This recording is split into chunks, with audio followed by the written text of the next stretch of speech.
Senhoras e senhores, sejam muito bem-vindos a mais um episódio do PodLei, o podcast que traz o conhecimento em suas mãos.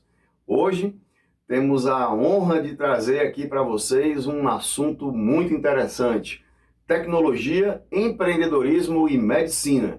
Temos a certeza que irão gostar bastante desse assunto, principalmente devido ao nosso convidado, um empreendedor nato. Mas antes de apresentar o nosso convidado, vamos agradecer aos nossos patrocinadores. Primeiro, Pinheiro Neto Advocacia, um escritório que atua principalmente nas áreas do direito médico e de saúde, contratos, cobrança e recuperação de crédito, direito do consumidor, responsabilidade civil, terceiro setor e licitações. Agradecemos também ao curso Direito nas Mãos, que está lançando um super curso de ação monitória. Você não pode perder. Você vai aprender muito sobre a ação monitória. E se você conseguir captar clientes, conseguir aprender o curso, conseguir aprender a matéria que vai estar lá no curso, você vai conseguir ganhar dinheiro se souber usar a matéria que está lá no curso.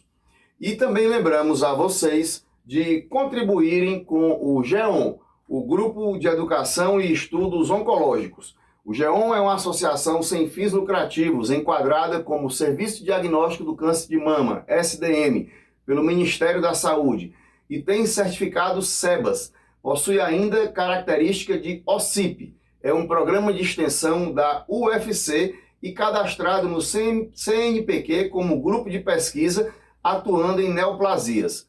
No GEON se desenvolvem diversas pesquisas e funciona ainda a pós-graduação em cirurgia da Faculdade de Medicina da UFC.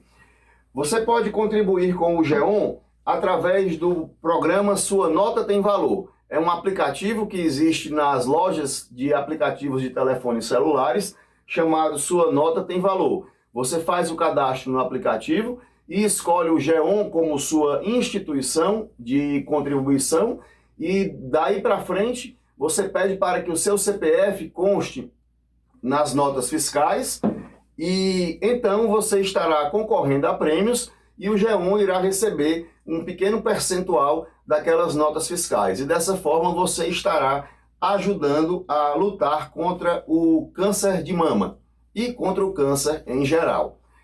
Bem, pessoal, hoje recebemos o Dr. Eduardo Medeiros. Ele é médico formado pela Universidade de Fortaleza, Unifor. É cirurgião geral, formado pela Santa Casa de Misericórdia de Fortaleza. Tem pós-graduação em cirurgia minimamente invasiva pela Unicristos. Tem MBA em gestão pela Fundação Dom Cabral. É professor universitário e preceptor da residência médica em cirurgia da Santa Casa. É ainda oficial médico da Marinha do Brasil e é também um empreendedor nato. É criador de diversas soluções tecnológicas para os problemas que mais afligem os pacientes. Senhoras e senhores, este é Eduardo Medeiros. Meu amigo Pinheiro, obrigado. Obrigado aí quem está nos assistindo. É um prazer estar aqui falando com você. É um prazer falar aqui para o público do direito, né? Falar sobre um tema que é a medicina e a tecnologia, que hoje está mais ainda entrelaçado com o direito, porque muita coisa nova, muita coisa o direito não sabe ainda. Então é um prazer estar discutindo isso aqui contigo, meu amigo. Eduardo, meu amigo, quais são os principais desafios enfrentados pelos médicos em relação à tecnologia e à inovação na prática médica? A medicina ela é uma área que ela tem uma velocidade de crescimento muito rápido, né? A gente vê pesquisas, a gente vê estudos sempre atualizando. A gente costuma dizer que a medicina são 6 anos, mas você se parar de estudar em 6 anos, você em 2 anos está altamente ultrapassado. Só que hoje a gente também vê, Pinheiro, as tecnologias numa velocidade mais rápida ainda do que uma especialidade que já era rápida. Então, a medicina tem uma velocidade de turnover muito alta do conhecimento, mas as tecnologias elas estão muito mais rápidas do que a própria medicina. E aí o que é que isso acontece? A grade curricular ela vai ficando, querendo ou não, por mais que ela se atualize, ela vai ficando ultrapassada porque a gente tem tecnologias que são lançadas diariamente, desde redes sociais, a internet das coisas, ao 5, 6G. Então a gente vê que isso existe uma dificuldade, né, tanto das faculdades como dos cursos, dos professores, de todo mundo conseguir acompanhar essa velocidade. E é isso onde começa a ter os embrólios, onde começa a ter os embates, porque a gente não consegue acompanhar essa velocidade como era para ser acompanhada. Então hoje o desafio que eu vejo é você conseguir atualizar a grade curricular, conseguir atualizar o conteúdo para as novas tecnologias que nós temos. Porque a gente é muito apegado, claro, à base, que é doenças, só que a gente tem que se apegar também ao cotidiano. Né? O médico ele tem que estar antenado com o que o teu paciente está enfrentando, com o que o teu familiar está enfrentando, com o que o teu hospital está enfrentando. E esse cotidiano a gente está vendo que está mudando muito rápido. E isso é um grande desafio que a gente tem hoje na medicina. Vamos imaginar que a gente está... Esse episódio está sendo gravado em julho de 2023, né? E vamos imaginar que até o final de 2022 a gente não se falava em chat GPT. E hoje, qual é o levantamento que a gente tem que levar para a grade curricular? Será que ainda vale, ou será que ainda é discutível a gente fazer provas, a gente fazer testes, onde o nosso aluno ele tem acesso às plataformas e ele vai lá, busca no chat GPT e responde aquela questão? Será que vale a pena a gente estar com aqueles slides, aqueles conteúdos mais extensos? Ou será que vale a pena a gente já aprofundar mais na inteligência artificial, porque a gente já sabe que ele vai pesquisar lá? Então, eu sou formado em 2013, né? Entrei na universidade em 2007. Quando a gente entrou, a tecnologia, os smartphones não eram ainda. Né? Eu não sou uma pessoa ainda tão antiga, mas a gente não tinha os smartphones. Então as pesquisas eram em livros. Hoje você não anda mais com vários volumes de livro, você está tudo na palma da mão. Então essa atualização é o que a gente precisa acompanhar com essa velocidade. Então em 6 meses a gente já está discutindo se a gente realmente vale a pena tá trazendo um conteúdo, né, teórico, ou se vale a pena a gente aprofundar e pesquisar no chat GPT, porque ele vai pesquisar, né, como pesquisa do Google, os pacientes. Agora, como é que a gente vai fazer esse filtro? É isso que a gente precisa aprimorar. E aí é isso que eu acho que as grades precisam se aperfeiçoar. Sim, concordo. E me diz uma coisa, e com relação ao crescente aumento da quantidade de médicos no mercado, uma vez que vocês não têm o filtro da prova da OAB, por exemplo, e hoje cresce exponencialmente o número de cursos de medicina. Como é que o mercado tem se comportado com relação a isso? Sempre vai existir essa dicotomia se vai ter espaço ainda para o profissional médico. Né? O profissional médico, no Brasil, hoje, a gente tem mais faculdades de medicina do que na América do Norte. Então, somando os Estados Unidos e Canadá, a gente tem mais faculdades que eles. Então você vê que o problema no Brasil não é a formação médica, a quantidade, é a distribuição. Hoje você citou, né, fazendo esse paralelo direito, medicina, a medicina não tem essa prova da OAB, que já vem se discutindo há um tempo, mas também a medicina não tem o plano de carreiras como existe também no direito, no judiciário. Né, um plano de carreiras onde o médico ele vai para o interior e depois gradativamente ele vem chegando à capital.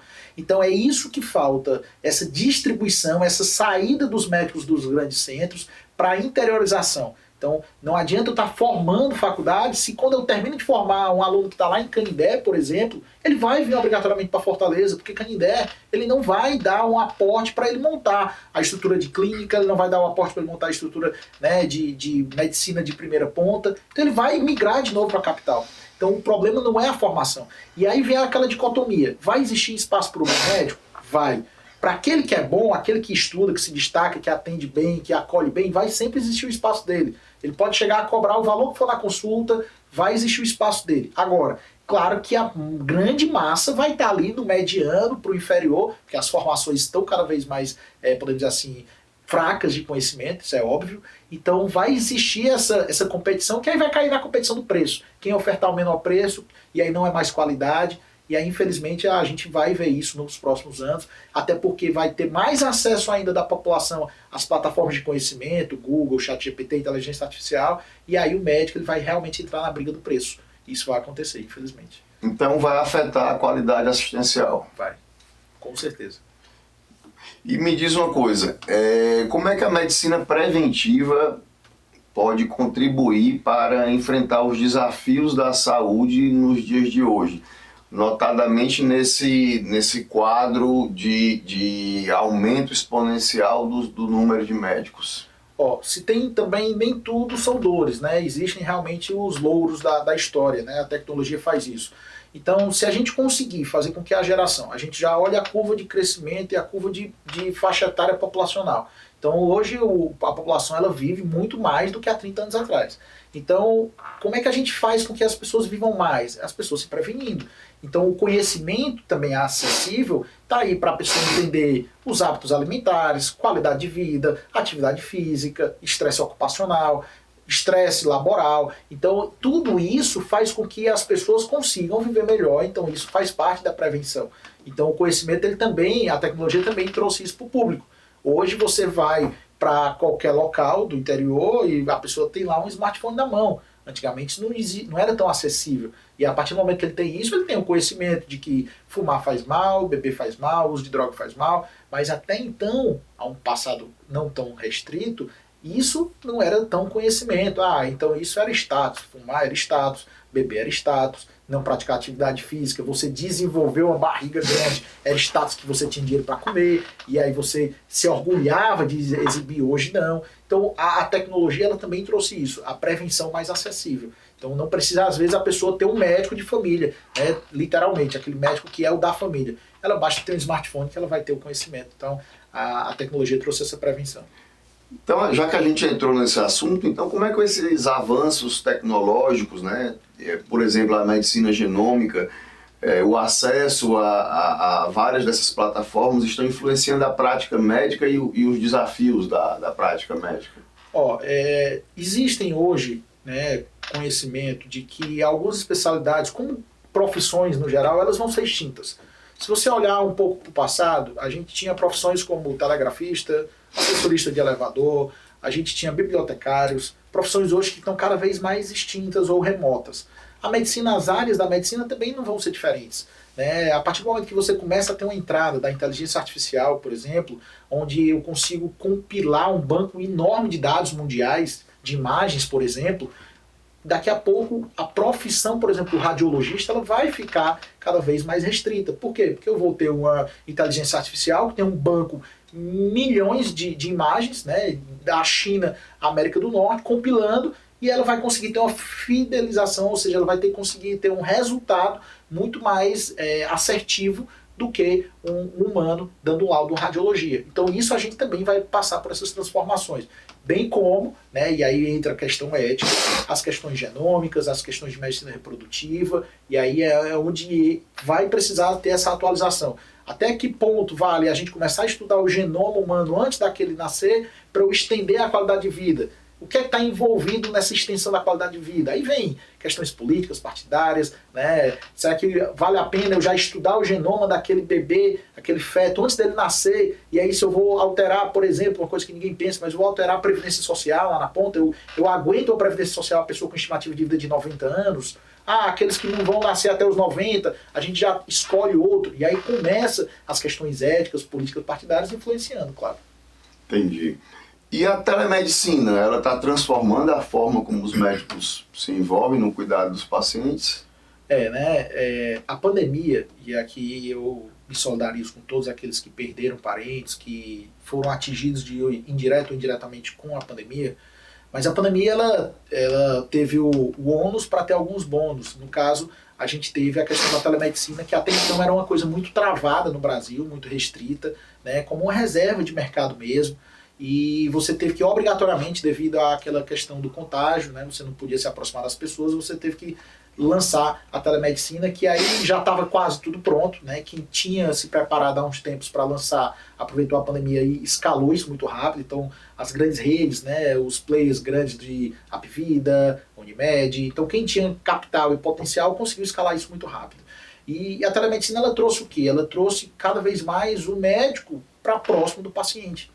Então, por mais que você esteja cada vez lançando mais médicos no mercado, mas muitas vezes você ainda tem um médico mais distante, pelaquela questão que eu falei da interiorização. Uhum. Então, hoje você consegue ter um acesso ao médico lá, a gente está aqui gravando no Ceará, mas eu consigo ter um acesso ao médico em São Paulo ou médico na Europa muito mais fácil, porque hoje a gente já consegue ter uma telemedicina, e aí algo que era um pouco mais difícil, como por exemplo exame físico, e a gente hoje já tem telemedicina em 3D, a gente já tem um contato mais próximo, então isso está cada vez mais aprofundando na saúde. Então foi um bônus que a gente conseguiu ter, e claro, precisa ter ética também, porque não adianta eu também fazer uma telemedicina a nível de escala industrial, não é isso, mas é algo que a gente teve um ganho, sim, na saúde, principalmente na medicina.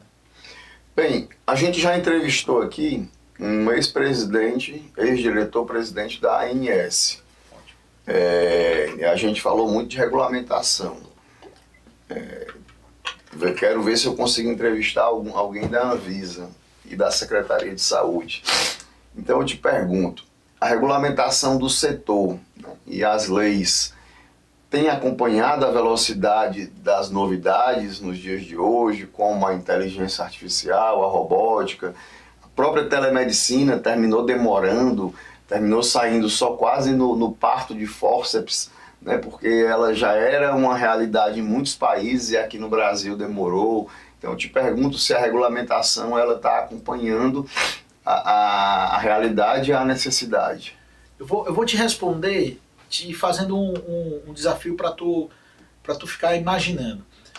Se a gente hoje tem instituições privadas com muito capital, como as redes de ensino no Brasil, não conseguindo acompanhar essa velocidade, e aí tu imagina órgãos governamentais que são engessados por natureza, que muitas vezes você não tem a obrigação de produtividade nesses órgãos, então são órgãos arcaicos.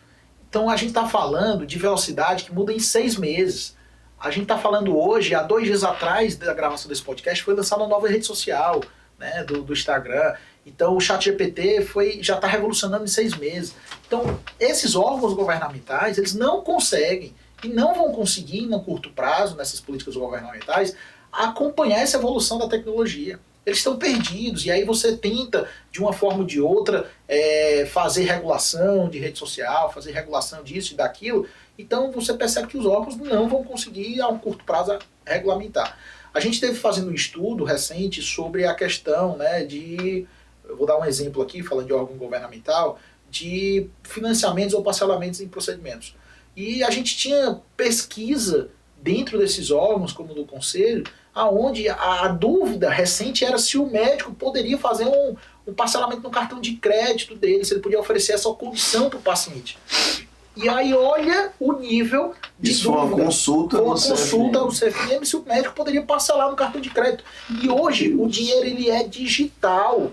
O dinheiro não é mais físico. Você vai para alguns países da Europa, claro que teve a questão da pandemia, você não pega mais em moeda, em papel moeda. As transações hoje são muito maiores em Pix. E aí você está se discutindo se o médico pode ter uma máquina de cartão no consultório. Meu Deus. Então, assim, essa velocidade, enquanto os órgãos governamentais estão no modo vezes 2, se eles estiverem muito turbinados, a internet, a tecnologia está no modo vezes 50. Então, assim, é anos-luz de diferença. Bem, realmente essa visão aí é o que a gente sente também. Na área do direito também a gente sente algo muito parecido. E a gente é ainda mais engessado, notadamente no que diz respeito à comunicação e marketing na área do direito. É muito engessada a nossa área, muito, muito, muito engessada. A desculpa, né, é que é para proteger os players menores. A desculpa do engessamento do marketing na área do direito é que é para proteger os players menores. Eu tenho algumas reticências com relação a isso, mas não é o nosso tema. Bem, me diz uma coisa, Eduardo, falando de medicina baseada em evidências para a prática clínica, como é que os médicos estão se adaptando a essa abordagem? Porque a medicina baseada em evidências hoje ela tem sido muito usada em questões jurídicas, envolvendo a área de saúde, envolvendo o direito de saúde. O direito médico, principalmente, né, o direito odontológico, em menor escala, mas principalmente o direito médico. A medicina baseada em evidência tem sido muito utilizada. Como é que ela tem sido abordada pelos médicos? Tá. Vamos esquecer um pouco, porque devido a essa questão da pandemia, a gente teve um embrulhamento aí de questão de evidências. A pandemia virou tudo ao contrário. Mas vamos esquecer um pouco a pandemia, porque senão o pessoal vai lembrar de algumas evidências. Mas a medicina ela precisa ser baseada em evidências. Isso é óbvio, isso é fato. A gente tem um escalonamento de quais níveis de evidência, né, sejam evidências de estudos clínicos, estudos randomizados, livros, artigos, textos de revisão. Então existem os graus de evidência. mas a gente precisa ter essa medicina baseada em evidências, porque é ela que vai nortear, né, toda a sua conduta médica, todo o estudo que você quer atingir. Agora, hoje a gente sabe o seguinte, a gente tem as plataformas, né, tradicionais de publicação, né, eu não vou citar nomes aqui para não fazer o merchandising, mas a gente tem umas plataformas que são tradicionais de publicação de artigos médicos científicos, e a gente tem hoje diversas inteligências artificiais. Eu já bati aqui na tecla do ChatGPT, mas a gente tem outras. O ChatGPT é apenas uma onde você consegue ter esses estudos randomizados, esse acesso à tecnologia hoje cada vez mais fácil e cada vez mais livre, né? Sem ter aquelas amarras de assinatura, aquelas amarras da compra do produto para você acessar. Então hoje está cada vez mais livre esse acesso com essa, podemos dizer assim, essa divulgação da inteligência artificial. Então hoje, na verdade, o que é que a gente precisa, e aí fazer de novo esse paralelo, a gente precisa educar os profissionais a eles saberem manusear as plataformas adequadas. A gente está ensinando quais níveis de evidência eles precisam saber filtrar. Então eles têm que saber filtrar um artigo que é patrocinado de um artigo não patrocinado, mas eles precisam saber hoje quais plataformas eles vão fazer essa pesquisa e como ele vai usar isso na prática clínica e como ele vai também ajudar o paciente dele a compartilhar esse conhecimento com o paciente, porque o conhecimento não pode ser mais só do médico. Porque se ele fizer essa questão de guardar o conhecimento para ele, de achar que só ele pode saber, o paciente dele vai saber mais do que ele na próxima consulta, porque ele vai ficar ultrapassado. Então ele vai ter que compartilhar. A gente tem que ensinar os nossos pacientes a saberem filtrar o conhecimento também nessas plataformas de inteligência artificial. Entendi. E isso é muito importante porque, inclusive, a gente tem no direito as jornadas de direito de saúde, né, que é do CNJ, e elas trazem os enunciados de direito de saúde. Inclusive, tivemos agora há pouco tempo a 6ª jornada de direito de saúde, que trouxe, salvo engano, 14 novos enunciados. Alguns enunciados foram bem voltados para algumas obrigações do advogado, claro, mas que redundam em obrigações para os médicos. Como, por exemplo, em tratamentos continuados, o advogado tem que juntar ipsilíteres qual vai ser o tratamento, como vai ser o tratamento, por que aquele tratamento. Eram coisas que na nossa prática, a gente, por ter uma experiência muito grande nessa área, já fazia. A gente era quase que chato com o médico do cliente, pedindo para juntar aquilo dali. Às vezes eu tinha que eu mesmo falar com o médico, não apenas o cliente falar com o médico, e pedir para ele, dizer, olha, eu preciso do relatório médico, dizendo qual o remédio, prescrição, como ele vai usar, por quanto tempo, etc. Então a gente já fazia algumas coisas que a jornada agora passou a dizer como é para ser feito. E, teoricamente, é para os juízes passarem a adotar os comportamentos previstos na jornada, porque a jornada ela é do CNJ, né? Então, teoricamente, ela é para adotar daquela forma. Bem, voltando às nossas perguntas, né? Eu te pergunto, então, o seguinte, uma coisa muito importante. Quais são os principais desafios éticos enfrentados pelos médicos nesse contexto atual?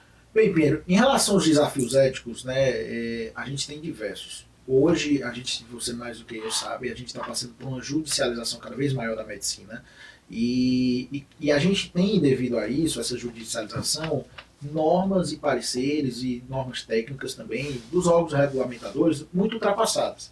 Por que eu digo ultrapassadas? Porque hoje o marketing está cada vez mais dentro do nosso cotidiano.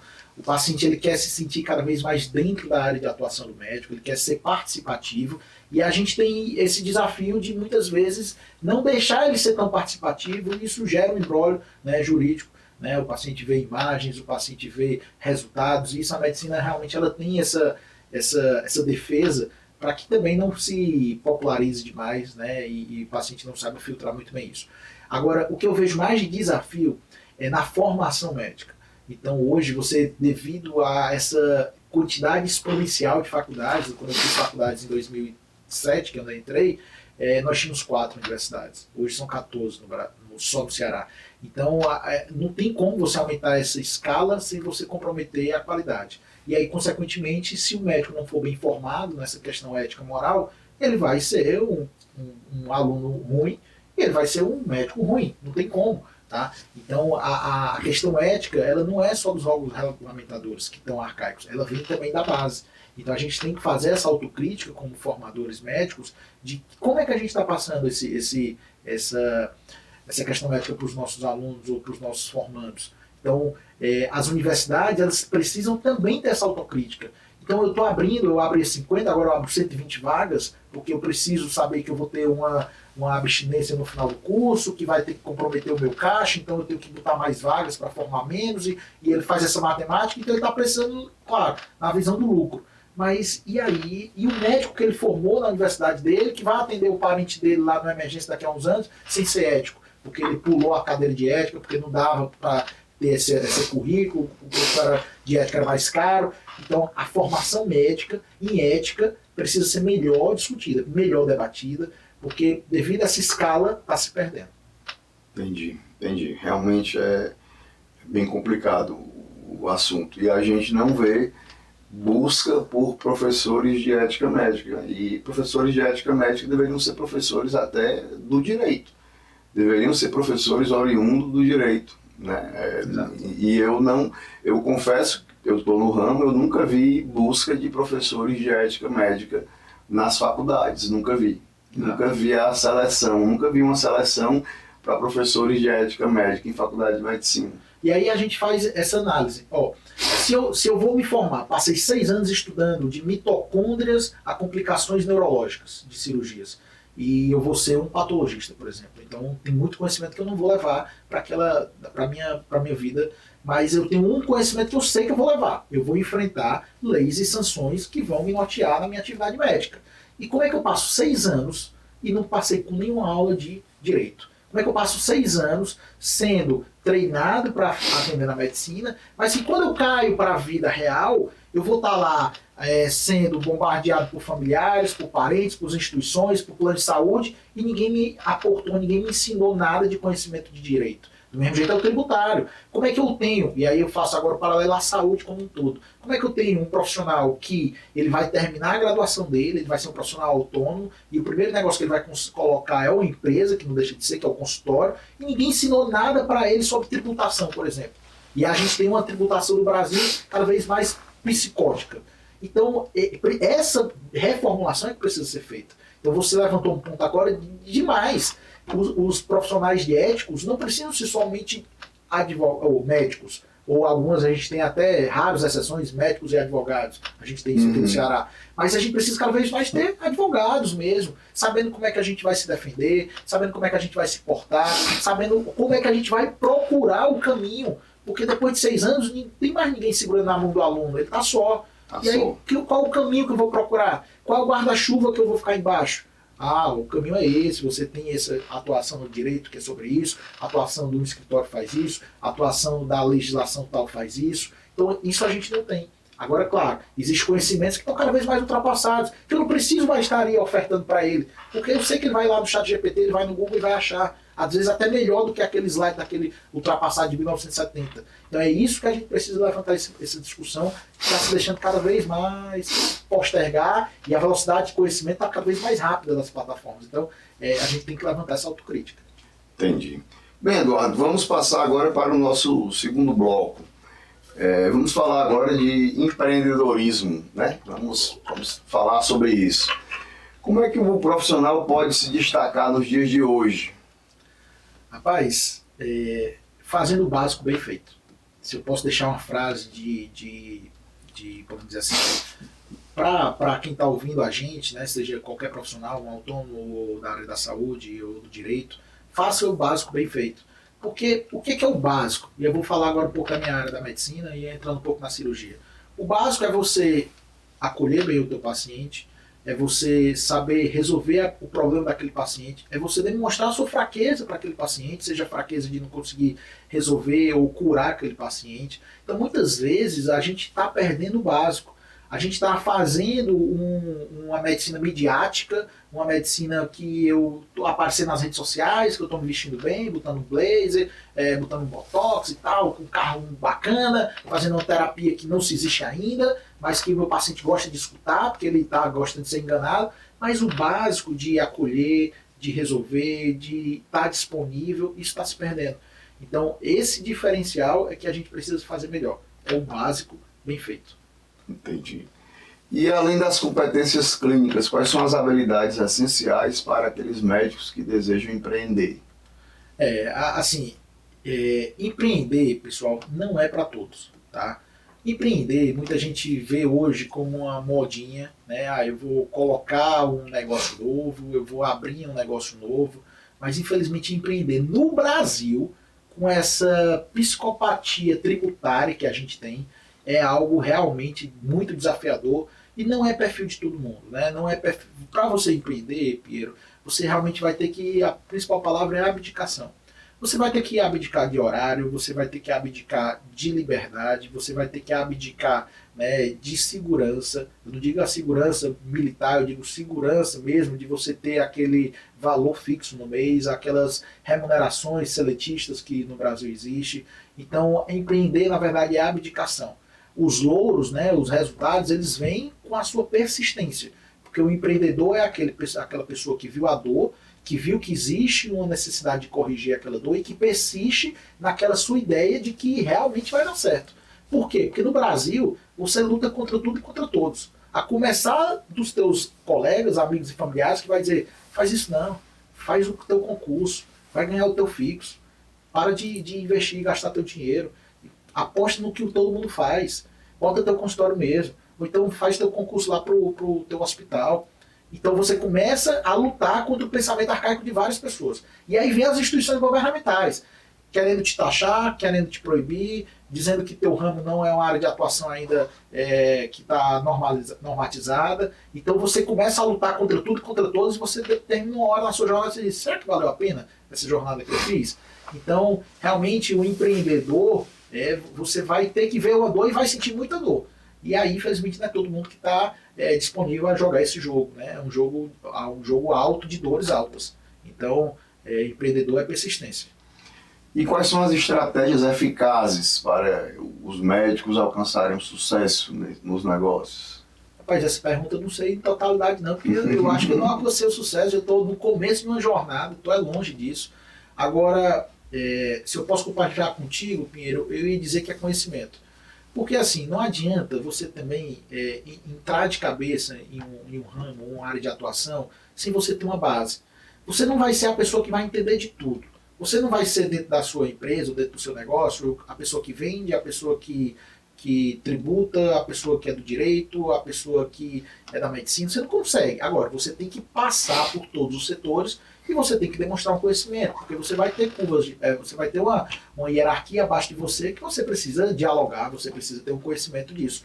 Então, para você tentar chegar ao sucesso, né, eu digo tentar porque eu não sei, eu estou iniciando uma jornada, né, que é uma maratona, para você tentar, você precisa caminhar em todos os setores com plausível conhecimento. Onde você chega numa reunião de negócio, você sabe se comportar, sabe falar um pouco de tributação, você chega numa reunião com o seu advogado, você sabe um pouco de leis ou um pouco de legislação, então você tem que caminhar um pouco. Aí, sabe, por causa disso, você tem que ir atrás do conhecimento. E o conhecimento, muitas vezes, ele não está nos bancos tradicionais das faculdades. Ele está nos MBAs, ele está nos cursos, ele está no network. Então, muitas vezes, o pessoal não valoriza, mas uma conversa informal você adquire muito mais conhecimento do que passar 40 horas num curso. Então, a trajetória parte do conhecimento. Se você ficar parado, você vai ficar eternamente escravizado. Entendi. E qual a importância da gestão financeira e administrativa para esse perfil, para alcançar esse sucesso? Mais uma vez, eu não sei a questão do sucesso porque eu não cheguei lá e estou distante. Isso daí é excesso de humildade sua. Pelo contrário, assim, a caminhada do empreendedor, ele não pode ser uma maratona, não pode ser um tiro de 100 metros, né? Na verdade, ele é uma maratona, persistência, resiliência, até você chegar lá no final da maratona tenha chão. Então, assim, em relação à tua pergunta, né, o que é que faz a gestão? se você não tiver gestão, né, se você não, primeiro, você tem que autogestão, você tem que se gerenciar, você tem que ter gestão do seu tempo, lembrar que o nosso tempo é só 24 horas, se você não gerir bem, se você esticar um prazo que você está dormindo demais, se você está procrastinando na hora que era para estar repousando e está olhando outras coisas, se você não está fazendo uma agenda eficaz do teu tempo, você não conseguiu nem se autogerenciar. Depois você vai gerenciar outras pessoas, você vai ter que ter gestão de pessoas, você vai ter que saber primeiro se comunicar, você vai ter que saber lidar, você vai ter que saber passar ordens. Então você tem que ter gestão de pessoas. Depois você vai para a gestão do negócio. É onde vem a gestão financeira, a gestão comercial. Então você primeiro também tem que ser autogerenciável e você também vai precisar saber delegar funções. Porque você, como eu disse, você não vai conseguir fazer tudo na empresa. Você tem que ser uma pessoa que saiba delegar e escolher as peças. Porque numa caminhada, Pinheiro, se você não tiver as peças certas nos locais certos, você não escala, você não tem grandeza do negócio, porque você vai ficar sempre restrito. Agora, se você conseguir selecionar bem, delegar para aquelas pessoas boas, nas funções boas, aí você consegue gerir bem o seu negócio. Então a gente está aqui hoje gravando podcast e os negócios estão lá acontecendo sem eu precisar estar lá, por exemplo. Entendi. E você consegue elencar quais são os principais obstáculos, principalmente regulatórios e burocráticos, que existem? Rapaz, o obstáculo, eu digo que o inimigo número 1 no Brasil é o governo. Né? Assim, nada partidário de B ou A, ou C ou D, ou esquerda ou direita. Eu digo que pode mudar para qualquer governo que for, se a gente não tiver reformas realmente eficazes, né, sejam tributárias, trabalhistas, a gente vai sempre estar competindo e brigando com um órgão governamental engessado, que ele não alavanca os empreendedores. Lembrar hoje que no Brasil a gente tem quantos CNPJs, né, em atuação. Então o grande principal, né, que lhe derruba hoje é as políticas governamentais. Depois vem você mesmo, né, você começa a se sabotar. Se você realmente é eficaz, se você realmente consegue chegar lá, se você realmente é capaz de fazer aquilo. E aí depois vem os terceiros. E aí vem familiares, amigos, parentes distantes, que começam a dizer que realmente você talvez não consiga chegar lá, porque ninguém conseguiu da família, ou porque no teu grupo de amigos ninguém conseguiu chegar a esse feito, e aí você começa, poxa, será que eu vou ser o primeiro ou o único? Então você começa a ser sabotado por terceiros. Mas aí é persistência. Você vai persistir do mesmo jeito que você está, o mesmo país que grandes players e grandes cases deram certo, com a mesma tributação, com o mesmo regime, com as mesmas crises que eles enfrentaram. Então, se você persistir, você também consegue. Entendi. E você seria capaz de elencar oportunidades de empreendedorismo fora do âmbito tradicional da clínica? Rapaz, eu vou sair um pouco aqui, eu fiz essa pergunta, estou me lembrando. Eu fiz um teste de conhecimento um dia, que era sobre animais. E aí dizia a sua visão de negócio, se você era lobo, que era aquela questão processual, ou se você era uma águia, que era a pessoa que era aficionada a ter uma visão de águia e ver oportunidades. E o meu realmente caiu na águia. Então eu passo num dia a dia procurando negócio. Assim, não é que eu vou abrir negócio daquilo, mas eu vejo oportunidade de negócio e vou ditando. Por exemplo, né, a gente estava conversando há pouco aqui na produção do teu podcast, e eu estava comentando, poxa, eu tenho uma oportunidade de ter um Podlay, por que essa oportunidade não está no streaming ainda como o Spotify? Então eu vejo oportunidades não só minhas, oportunidades que vão surgindo, e eu vou te dando essa dica, né, porque não é só para mim. Aí, essas oportunidades é que existem todo dia. Né? Por que não foi feito ainda? Por que não está nesse negócio? Por que ele não está lucrando com isso? Eu sou aquela pessoa que chega na fila do McDonald's e digo, quando eu chego na hora do caixa, eu digo, ó, por que não tem uma pessoa com um tablet lá fora para tu economizar a fila e aí tu podia estar vendendo mais? Então eu sou aquela pessoa que é o incomodado. E existe esse lema que está aqui na minha garrafinha, que eu não deixo esquecer, que é o incomodado sempre age. Então se eu estou incomodado, eu estou agindo. Seja comigo, com alguém que está ao meu redor, eu estou agindo, eu estou dando dicas, eu estou vendo oportunidades, eu estou melhorando, né? Seja para o síndico do meu prédio, seja para o meu amigo que está começando, seja para o meu familiar que está passando por um problema financeiro, eu vejo a oportunidade dele diminuir o lucro que ele está pagando naquela conta. Então, se eu estou incomodado, eu estou agindo. E isso é uma visão de você cada vez empreender. Que aí você vai empreendendo não só em negócios, empreendendo pessoalmente também. Entendi. E você consegue equilibrar as responsabilidades clínicas com a demanda do empreendedorismo? Como é que você faz essa mágica aí? Rapaz, primeiro que não é mágica, né? É a gente fazer o básico bem feito. A minha demanda clínica, a gente é uma área sensível, né? Uma área que é da cirurgia. Então, só em você dar um diagnóstico para o paciente que ele vai se operar, não é todo mundo que sabe receber esse diagnóstico. Então, você já tem uma sensibilidade que você precisa transmitir isso também. Então, a minha demanda clínica é o quê? É eu estar disponível para os meus pacientes. Muitas vezes eu não vou conseguir resolver o que ele quis quando entrou no meu consultório. Mas uma coisa ele vai sair do meu consultório com essa certeza, que ele vai ter agora uma pessoa que vai estar do lado dele. Então, essa minha facilidade clínica é o quê? Eu estar disponível para os meus pacientes. Ah, Eduardo, mas tu não consegue atender todo mundo que está te ligando. Por exemplo, eu estou com o meu celular vibrando aqui, faz 1 hora que a gente está gravando, já vibrou mais de 5 vezes. Mas existe pessoas que têm a minha mesma linha, que vão estar respondendo caso ele me mande.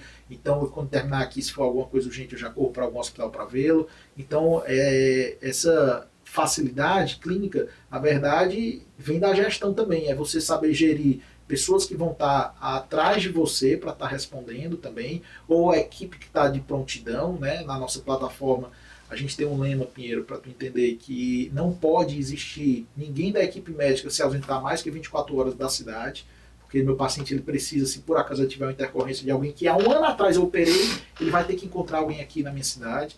Então, essa é a conciliação. Não vai ser eu, onipresente, que vai estar conseguindo resolver tudo.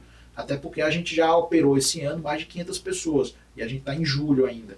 Então, não vai ser eu que vou conseguir, mas a gente montou toda essa estratégia que ele se sinta acolhido, ou por o doutor Eduardo, ou por alguém da equipe dele, seja alguém médico ou não médico, mas ele vai conseguir ser acolhido. E é isso que eu consigo gerir. Bem, já que você falou de plataforma, né, vamos falar da plataforma. Como é que surgiu a ideia do Cirurgia Já? Rapaz, na verdade foi um incômodo meu, né? A gente foi formado pela instituição mais antiga hospitalar do estado, que chama-se Santa Casa de Misericórdia de Fortaleza, que é o hospital mais antigo que a gente tem aqui no estado do Ceará. Sim. E a Santa Casa, para poucos que sabem, é uma instituição filantrópica, ou seja, não tem fins lucrativos, mas consequentemente ela não é 100% SUS, né? Ela pode ofertar um atendimento particular, por exemplo. Dupla porta, né? Ela dupla porta. E o que é que acontece? Então ela, como todas as instituições filantrópicas, elas estão cada vez mais mal remuneradas, e ela criou dentro da instituição uma ala de cirurgias com preço mais acessível, né? E ela criou esse mecanismo, esse mercado. É tanto que hoje, quem conhece, é daqui da nossa cidade, sabe que ao entorno da Santa Casa a gente criou um hub de negócio, que são as clínicas que muitas vezes você não tem plano de saúde, mas todo mundo indica, vai lá na Santa Casa, ou vai perto da Santa Casa que você vai conseguir resolver seu problema. Então a Santa Casa ela criou um negócio indiretamente que ela sustenta outros vários negócios. E a gente foi formado nisso. O nosso meio, né, de formação na cirurgia geral, e depois da cirurgia da residência, eu fiquei como preceptor da residência, foi vendo esse dia a dia. E aí o que é que aconteceu? Em 2020, a gente teve, né, a infelicidade de ser atingido aí pela Covid-19, mas no Brasil realmente ela foi pior em março de 20. E a gente já tinha no Brasil, Pinheiro, uma fila de cirurgias eletivas que era quase interminável. Então a fila já era caótica, já era muito grande, e a gente passou 2 anos sem poder operar ninguém. Por quê? Porque todo o esforço era voltado para a Covid. Então você até ficava pensando assim, poxa, eu sou cirurgião, eu estou de sobreaviso aqui no meu hospital, esperando chegar um apendicite, que é para chegar 1 ou 2 por dia. Cadê os apendicites na Covid? Então era cada vez mais restrito, parece que até apendicite não aparecia. Então a gente passou... Deixou de dar apendicite, né? Pois não é. Isso aí estão estudando isso, inclusive. Então, o foco foi para a Covid. E as cirurgias eletivas, que não eram urgência, elas ficaram cada vez mais escanteadas. E aí imagina, Pinheiro, eu tinha uma fila que já era muito grande. Eu passei 2 anos sem operar ninguém. E as patologias, elas continuaram acontecendo. Mesmo que fosse na casa do paciente, ele não ia ao hospital. Mas você acumulou essa fila. Então, quando saiu da Covid, que desovou tudo, e os hospitais não estavam na mesma velocidade pré-Covid, estavam voltando aquelas normas, se podia operar, se não podia, se tinha que ter exame, se não tinha que ter o exame do Covid, se tinha que usar máscara, se não tinha. Então a velocidade de retorno não era a velocidade igual quando parou na pandemia, então a fila foi ficando cada vez maior. E aí o que é que a gente viu também? A gente viu o seguinte, como é que é hoje o mercado de cirurgias no Brasil? O mercado de cirurgias no Brasil ele tem 3 vias. ele tem a via do SUS, ele tem a via dos planos de saúde, né, assistência suplementar, e ele tem uma terceira via, que é aquelas pessoas que nem vão para o SUS ou que não tem plano de saúde. Então a gente viu que existia uma necessidade dessa terceira via ser melhor explorada. Por quê? Porque as pessoas que inclusive tinham plano de saúde, na pandemia aconteceu dois movimentos. O primeiro, se ela fosse plano pessoa física, o poder aquisitivo do contribuinte ele caiu. Então ele teve que cortar o que não era essencial. E o segundo é que se ele fosse plano pessoa jurídica, plano empresa, as empresas demitiram mais na pandemia, ele perdeu o plano de saúde. Ou então a empresa cortou alguns benefícios, ele passou a ser participação. Então isso tornou a terceira via cada vez maior. A pessoa, o SUS não estava suprindo, os planos de saúde diminuíram, então a terceira via foi maior. E como é que eu me comunico com essa terceira via? Aí vem da base da Santa Casa, porque a Santa Casa sempre soube se comunicar com esse pessoal. Então foi aí que surgiu algo que eu vi que a gente tinha como escalar, que era o Cirurgia Já. Era eu oferecer para as pessoas que não têm plano de saúde uma opção deles conseguirem fazer a cirurgia sem precisar ir para as filas intermináveis do SUS. Uhum. Realmente é uma saída muito boa. Uma saída, você termina criando uma solução para algumas pessoas que iriam desovar no SUS, mas que por nunca terem estado no SUS, devido à dificuldade que é de você conseguir entrar no SUS, elas não sabiam, elas não sabem como é que você ingressa no SUS. Elas não sabem, por exemplo, você tem o CAPS, você tem outros centros de referência, o CRAS, mas as pessoas que de repente caíram de paraquedas no SUS, que sempre tiveram plano de saúde ou podiam pagar um particular e de repente não tem mais aquele poder aquisitivo, elas ficam assim, como é que eu vou para o SUS? Eu não sei ir para o SUS, eu não sei. Porque não é simples não, o sistema não é fácil não. O Brasil é o país que você cria dificuldade para vender o benefício. Né? Então assim, você já imaginou, eu vou dar um exemplo agora puxando pelo que tu falou, qual é o caminho para um paciente cirúrgico fazer uma cirurgia no SUS? Primeiro, vamos supor que ele não saiba o diagnóstico, ele vai ter que achar um médico que seja especialista e vai indicar a cirurgia. Então, poxa, se ele for um médico muito bom, um clínico bem formado, que esteja lá na portinha do posto de saúde, ele vai indicar, ó, vamos lá, você tem uma hérnia umbilical, essa dor que tu sente na barriga é da tua hérnia. Primeiro passo, ele conseguiu uma consulta de alguém que indicasse o que ele tinha. Ou ele pode muito bem assistir alguém na internet e descobrir. Tudo bem, ele descobriu a patologia. E agora, qual é o caminho? O segundo caminho é você ir para um especialista que resolva. Quem é que resolve? É o cirurgião geral? É o neurocirurgião? É o urologista? Não, você tem que cair na mão de um cirurgião geral, por exemplo, que ele vai resolver o teu problema de hérnia umbilical. Já é o segundo desafio. Terceiro desafio, como é que eu chego nele? E aí o sistema de saúde, ele faz o quê? Você tem que ir para a atenção básica, você tem que ir para o posto de saúde. O posto de saúde tem a obrigação de te encaminhar para uma atenção secundária, que é o atendimento especializado, ou seja, com médico cirurgião, e aí você já fica na primeira fila. Que essa primeira fila no nosso estado é a que tem mais tempo de duração. Muitas vezes, eu estou na fila da cirurgia. O paciente ele não está na fila da cirurgia, ele está na fila da consulta com o especialista.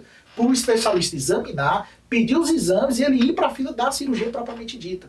Então, ele tem que achar alguém que deu o diagnóstico, ele tem que achar alguém que vai operar, ele tem que fazer os exames que foram solicitados. Onde é que eu faço esse exame? Qual o laboratório? O que é que eu preciso para fazer o exame? Eu tenho que estar em jejum, eu tenho que ir com uma roupa confortável, eu tenho que evitar fumar tanto tempo antes ou tomar café antes. Então, aí depois que ele consegue fazer os exames, ele tem que voltar e aí sim o médico vai colocar ele na fila do hospital que ele está sendo atendido.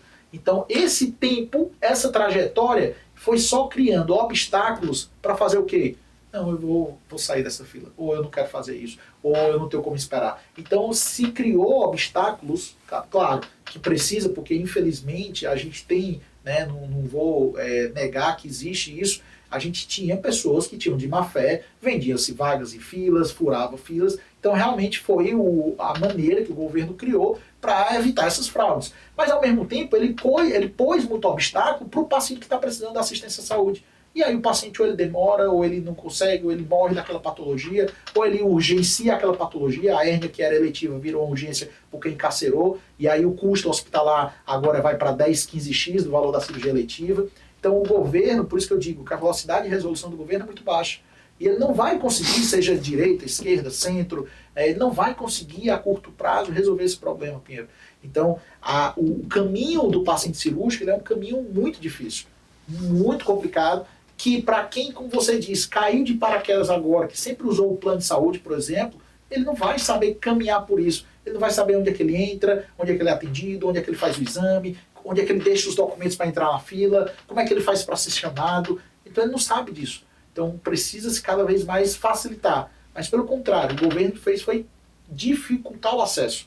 Né? Você vê que a gente, há um pouco antes da pandemia, a gente teve um embate com a Secretaria do Estado. Por quê? Porque ela criou um sistema chamado Fast Medic, que ela colocou até os pacientes oncológicos, que são pacientes que têm prioridade, ele colocou esses pacientes para saírem dos centros secundários, que são os hospitais, para voltar para o centro primário, que é o posto de saúde, para ser encaminhado novamente para o hospital. Meu Deus. E o paciente oncológico, que é aquele paciente que tempo é vida para ele. Então o governo fez essa dificuldade até para os oncológicos. Então você vê como realmente o governo ele não consegue ter braço para resolver esse problema das filas de cirurgia no Brasil. Entendi. E quais são as mudanças que a plataforma propõe para a vida das pessoas? A principal que eu digo que fez e faz a diferença, Pinheiro, é você conseguir mostrar todo esse passo a passo para o paciente. Então, a plataforma do Cirurgia Já, ela tem uma facilidade que ela conseguir desburocratizar o caminho, que é esse caminho tortuoso e cheio de atalhos e desvios e não sei o que, ela consegue facilitar isso para o paciente. Então a gente consegue mostrar aonde ele vai fazer o exame, com quem ele vai ser atendido, aonde ele vai fazer a cirurgia, como ele vai fazer, como é que ele vai ajudar a fazer o pagamento. Então a gente praticamente acolhe o paciente, a gente dá as opções para ele, sem ele ser muitas vezes feito de bobo, de sair de canto, chegar lá no aerocanto, ir para outro canto. Então a gente consegue colocar o paciente no braço e dar as melhores opções para ele. Claro que com as facilidades que a plataforma oferece, mas a gente consegue desburocratizar, né, para muitas pessoas que ou nunca precisaram passar por esse processo, ou que nunca tiveram acesso ao SUS, então elas estão perdidas, então a gente consegue dar o norte. E a gente dá o norte dando as opções. Dando as opções de profissionais, a gente dando as opções de hospitais, a gente dando as opções, né, que consigam viabilizar a cirurgia dele. É basicamente o quê? Botar o paciente no braço e mostrar os caminhos que ele tem. Entendi. E me diz uma coisa, Eduardo, quais são os planos de crescimento, assim, falando a longo prazo para a plataforma e para os seus outros planos? Se o nosso negócio, Pinheiro, ele faz bem às pessoas, a gente tem como uma obrigação crescer. Então, se o Cirurgia Já ele muda, né, a qualidade de vida de alguém que esteja esperando uma cirurgia, a gente tem uma obrigação de crescer. E crescer no nosso negócio, né, é você ter mais pessoas sendo atingidas por aquilo. A gente está, mais uma vez, gravando agora em julho de 2023. Esse ano a plataforma já passou de 370 pacientes operados. Então é um número bastante expressivo só para 6 meses de atuação. Mas é um número ainda muito aquém, se eu for olhar a fila de cirurgias, que por sinal podemos dizer assim, subnotificada, a fila que o governo divulga. Então, hoje só de colecistectomias eu tenho mais de 40 mil pessoas esperando. Então, se eu operar 400 de diversas patologias, ainda está longe da gente conseguir atingir. Então, o nosso negócio é crescer, tanto crescer em conhecimento, as pessoas saberem que existe essa facilidade, como também crescer em geolocalização, a gente expandir para as fronteiras, principalmente interiorizar a plataforma. Então hoje a gente já tem o Cirurgia Já Fortaleza e o Cirurgia Já Ceará, e a nossa intenção é cada vez dar acesso àquelas pessoas que estão sofrendo na fila. Então, se o nosso negócio faz bem, a gente tem que crescer. E o crescimento é divulgar mais a plataforma e atingir mais pessoas à distância. Então a gente vai crescer em espaços gradativos, região metropolitana, Ceará, outros estados, até quem sabe um dia a gente conseguir aí colocar essa nossa metodologia, essa nossa intenção para o Brasil todo. Entendi. Então, já que você falou de metodologia, quais são os critérios importantes para uma pessoa considerar quando vai escolher uma plataforma de saúde? Primeiro, ela precisa ver o que estão falando da plataforma. Hoje as provas sociais são muito importantes. A gente faz questão de divulgar o nosso NPS, que é o Net Promoter Score, que é uma sigla em inglês que mostra a nota de quem já operou conosco. Hoje a nossa nota ela é 9,5 desses 400 pacientes, por exemplo, esse ano. Então isso já é um validador. Hoje você dificilmente vê um profissional da área da saúde divulgando quanto foi que aquele paciente deu de nota para ele. Né? Muitas vezes eles nem fazem a pesquisa de satisfação. A gente não, a gente faz e ainda divulga os depoimentos, sejam bons, sejam não sendo bons, a gente divulga e óbvio, para ter 9.5 é porque os depoimentos são bons. Então a gente tem essa prova social e a gente tem um cuidado, Pinheiro, né, entrando na parte ética, de saber selecionar os profissionais.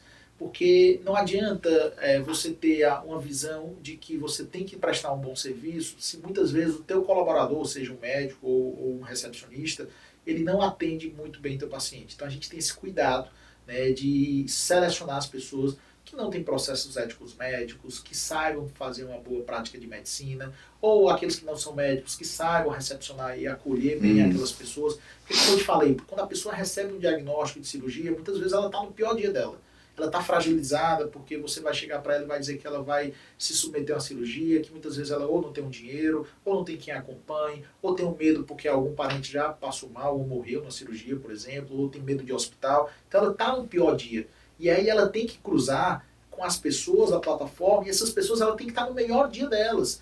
Porque não é só o médico que vai dar a notícia ou fazer um orçamento. É a recepcionista do consultório que vai acolher e vai pedir para ela aguardar enquanto chegar a vez dela. Então, todo mundo da plataforma tem que estar no seu melhor dia para cruzar com o pior dia do paciente. Entendi. Então, o cuidado que a gente tem em selecionar essas pessoas. Porque senão fica só a questão de preço, não tem valor. Então, o nosso propósito é dar valor àquilo que a gente faz. E aí é onde a gente tenta se diferenciar e selecionar melhor as pessoas que estão levantando a bandeira da plataforma. Bem, Eduardo, estamos caminhando para o final. Queria te dizer que a caneca é um brinde do PodLay. PodLay? É um brinde do nosso podcast. E queria te pedir que você deixasse as considerações finais para quem está nos escutando. O que é que você tem aí para...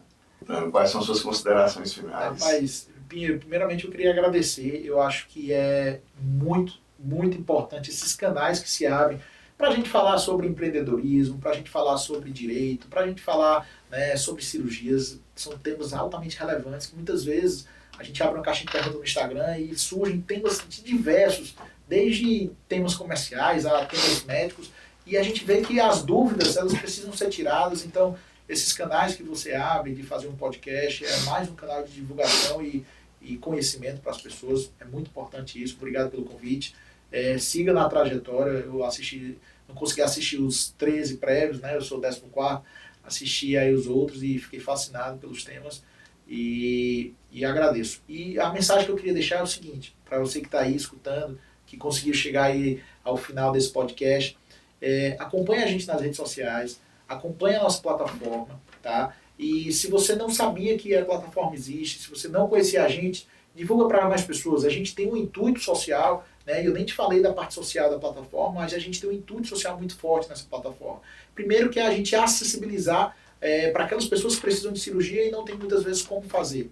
Segundo, Pinheiro, que a plataforma ela veio agora, né, com a causa social dela, que é o Cirurgia Já do Bem, que é onde a gente está, né, naquelas pessoas que porventura não conseguiram pagar suas cirurgias. A gente criou, né, ajudou essas pessoas a criar as suas, literalmente, vaquinhas virtuais. E a nossa plataforma, que é o Cirurgia Já do Bem, ela está divulgando a história dessas pessoas que estão precisando fazer cirurgia e que muitas vezes não conseguiram acessar o crédito. Então a gente tem essa finalidade de ajudar essas pessoas a conseguirem a cirurgia dela. Então esse é o valor do nosso negócio, que eu queria que você, que chegou até o final, acompanhasse a gente e pudesse nos ajudar nessa campanha. Diz aí qual é o Instagram da plataforma. É o Cirurgia Já, nosso Instagram. @Cirurgia Cirurgia Já. E o meu é o @eduardomedeiros.cirurgia. Sejam muito bem-vindos e avisa lá que você veio aí porque assistiu até o final do nosso podcast. Muito obrigado, pessoal. Bem, agora eu peço aí para vocês que assistiram aqui ao nosso episódio até o final, que curtam, comentem, compartilhem, assinem ao canal. Agradecemos aos nossos patrocinadores, Pinheiro Neto Advocacia, Curso Direito nas Mãos. Pedimos a vocês que considerem apoiar ao GEON. Agradecemos ao Eduardo Medeiros, ao Cirurgia Já. E peço a vocês que, se não tiverem assistido os episódios anteriores, busquem lá na nossa playlist no canal Prof. ADV Pinheiro Neto, busquem na playlist do Podlay e assistam aos outros episódios. Muito obrigado por terem assistido a este episódio até aqui. Acompanhem sempre, né? Se inscrevam no canal e acompanhem sempre os nossos podcasts. O Podlay, o podcast que traz o conhecimento em suas mãos. Até mais, pessoal. Muito obrigado.